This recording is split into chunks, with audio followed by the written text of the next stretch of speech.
Your headlines synthesized and verified. This is Neural Newscast. Welcome to Neural Newscast Deep Dive.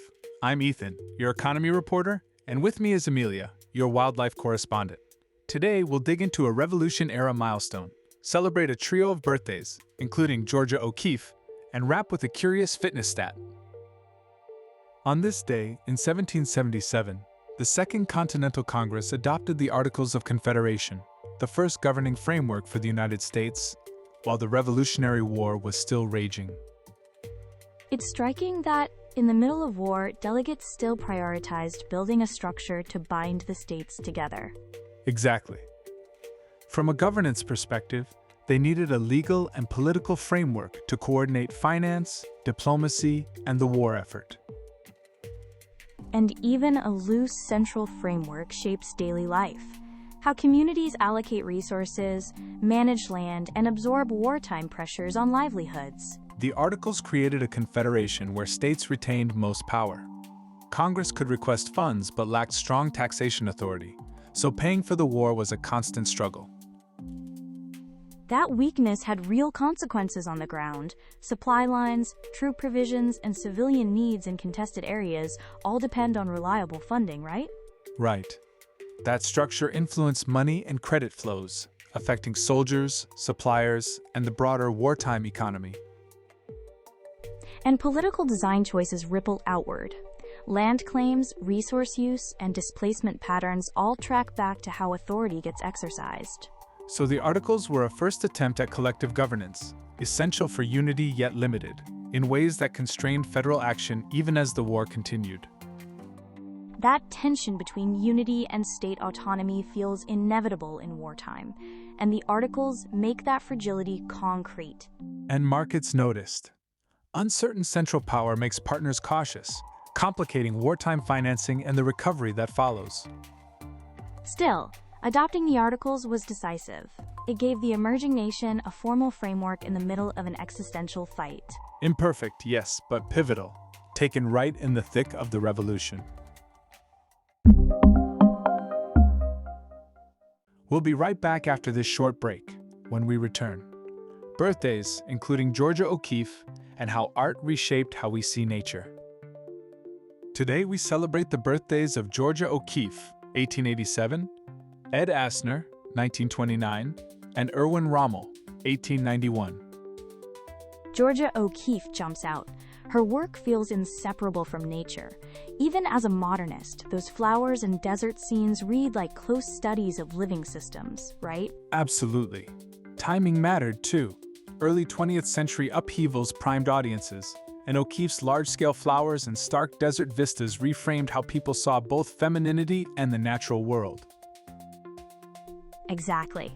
By exaggerating scale and color, she forced attention. It's the same trick conservationists use. Magnify detail so people notice what they'd otherwise miss. There's an economic angle as well. By redefining subject and form, she helped create markets and critical interests in American modernism, shifting collector attention and valuations away from Europe.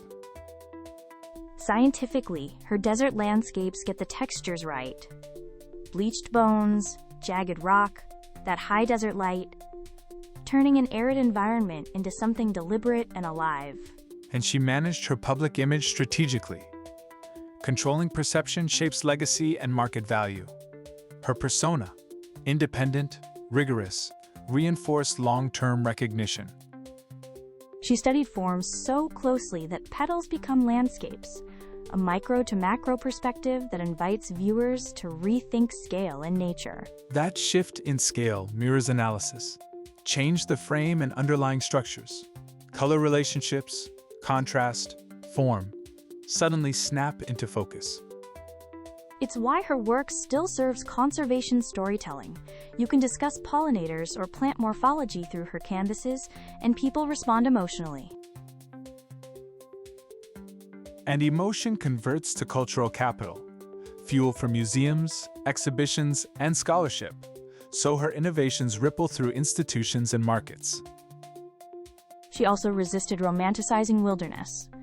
The desert comes across as complex and sometimes harsh, which aligns with modern ecology. Landscapes are dynamic and fragile. Her legacy is more than aesthetic. It's institutional and economic, reshaped collecting habits, museum priorities, and public taste. And from a conservation lens, her paintings still invite people to look closely at nature, one of the most effective ways to build stewardship.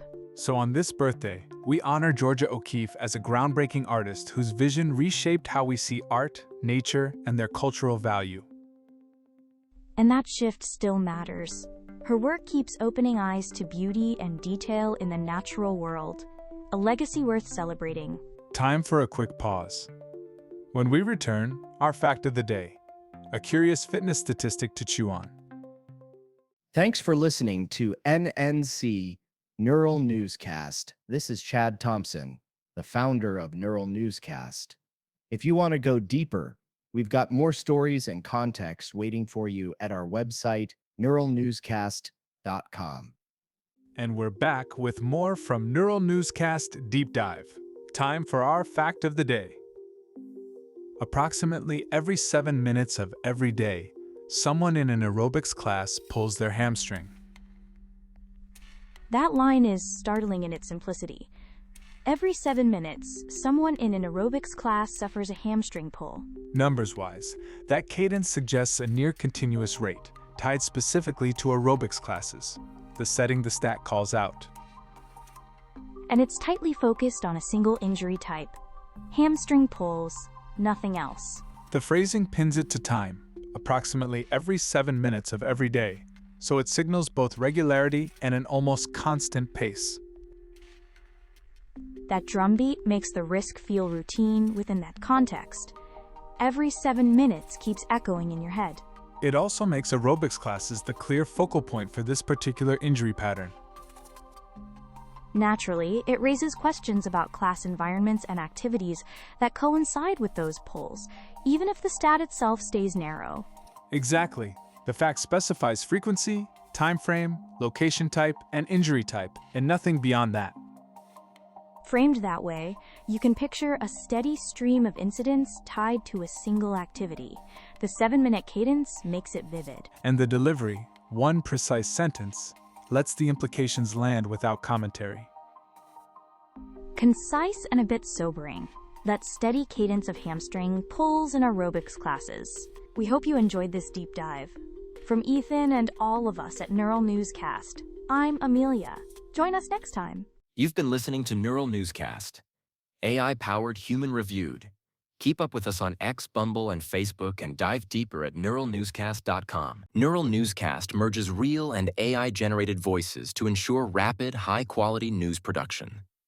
Our content is created using advanced AI models and rigorously reviewed by humans for accuracy and fairness. Despite efforts to prevent AI errors, occasional inaccuracies may occur. We encourage listeners to cross-check critical details with trusted sources. Read about our AI transparency at nnewscast.com.